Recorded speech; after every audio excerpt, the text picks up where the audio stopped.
The Simulation Center in Bad Tolz.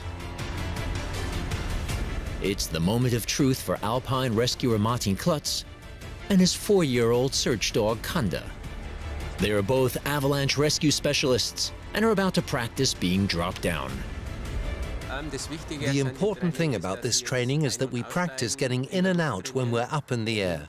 The wind, the weather, the noises, not knowing what a helicopter is, that is something really challenging for a dog when it has to work under completely different conditions than it does down on the ground. That's what we're training.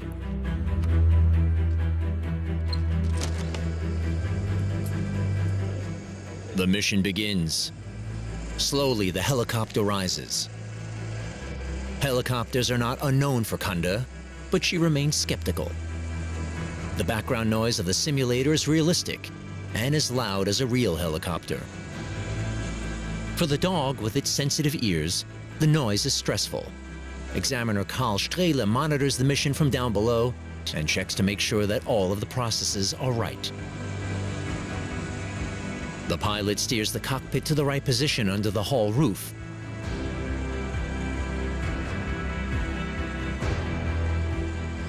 We are now 14 meters above the floor of the hall, and in just a moment we will reach the position where we get out.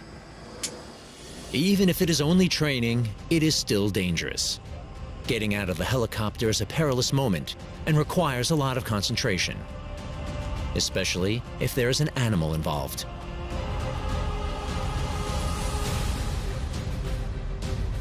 The rescue team is now hanging 14 meters above the floor of the hall. The winch operator lowers the two into the depths. After an avalanche, Martin Klutz and Kanda would be lowered from a helicopter to look for survivors. A situation in which seconds can make a difference for those buried under the snow. Today, the rescue team only has very brief contact with the floor. Then the winch operator pulls the two up again.